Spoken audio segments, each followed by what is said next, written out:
welcome to the social context, where we talk about anything and everything under multiple lenses such as social work, sociology, history, and current events. I'm your host, Ashley DiNardo, and today's topic is person first language and how the way that we describe and label people really does matter, and it can affect the outcomes in people's lives.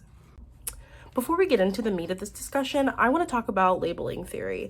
So labeling theory is used by criminologists and sociologists, and it's talking about the social control that attaches to these stigmatizing stereotypes to those particular groups, and the ways and how those who are stigmatized change their behavior once the label occurs. So, Howard Becker was one of the big players in this theory in general.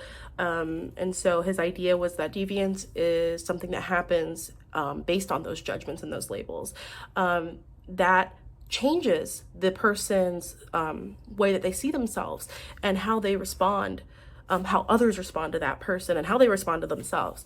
And so one important thing that you've probably heard before is a self-fulfilling prophecy, right? So when someone is labeled something that might correspond to their own behavior, and they might end up being that label based on the acceptance that that's all they are, based on other.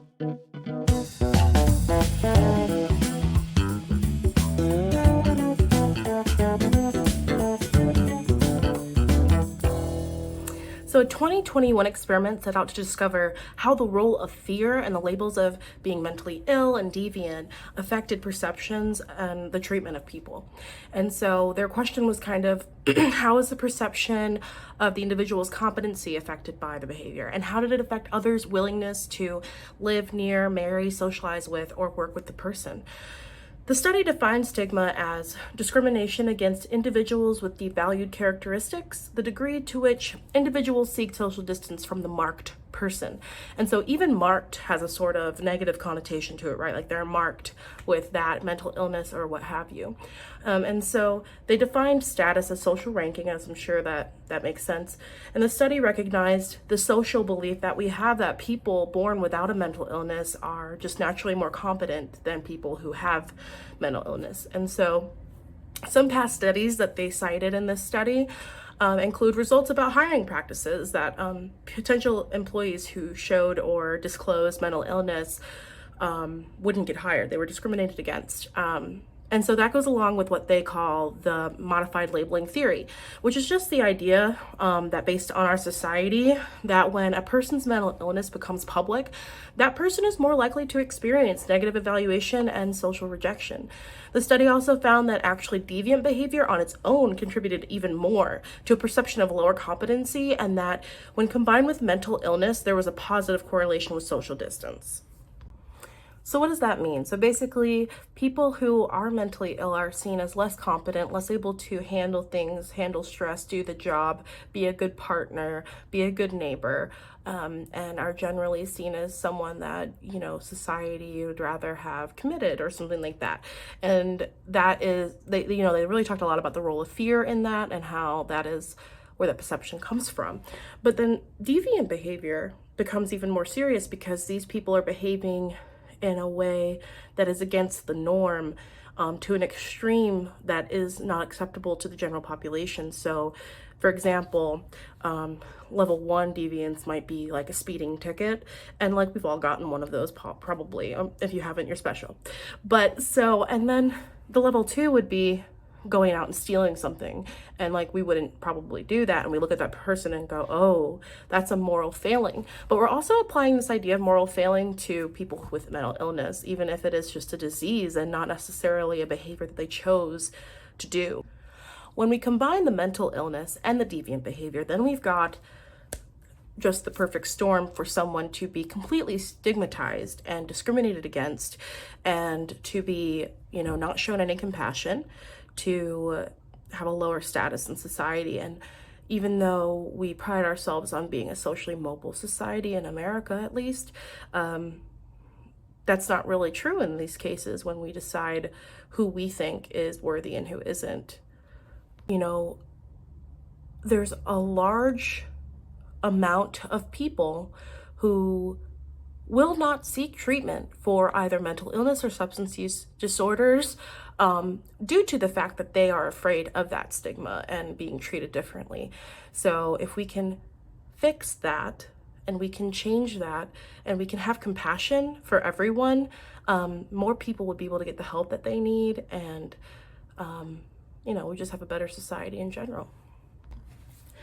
A 2016 study on the stigma of weight labels on women's body image provided preliminary information about the negative effects of these labels on the psyche. And so according to the study, an overweight person who was labeled with overweight had less body satisfaction than an overweight person who was told they were normal weight.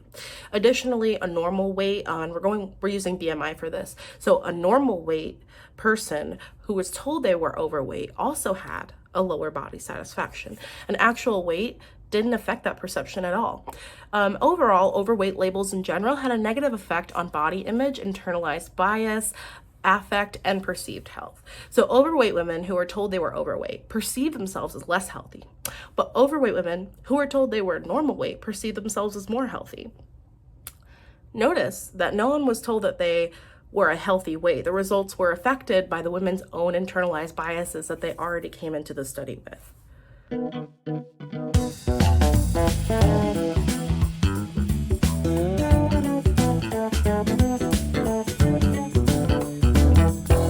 So why is all this important anyway? Why does it matter? Well, so if someone's labeled something, once they've been labeled as a deviant, as mentally ill, as an addict, as an alcoholic, we have reactions to ourselves. We have ideas about ourselves, and we change our behavior based on that, right? Like, so if I see myself as someone who is successful, I'm going to take steps and behave in a way that will promote that success.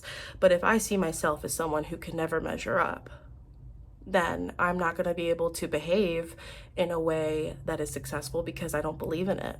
And someone's told me my whole life that I'm just a failure. And that's what I'm going to be because that's what I believe about myself. So another way to look at this is, how do we look at these labels as the opinions of others as well? Now, it might be the opinion, right, that someone's mentally ill, but it could be a fact also. So that's it gets a little, harder and complex there. But basically, that mental illness is not all you are. That is something that you are struggling with or managing.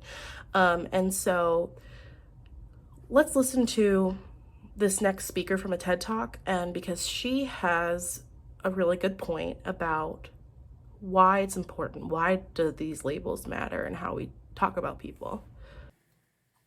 Without labeling the person.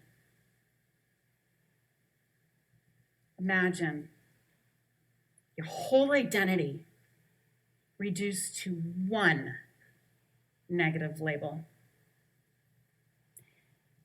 Someone freeing me from my negative label was an important, critical part of saving my life. So the next time you see someone struggling with addiction, please refer to the disease without labeling the person. It could help save their life.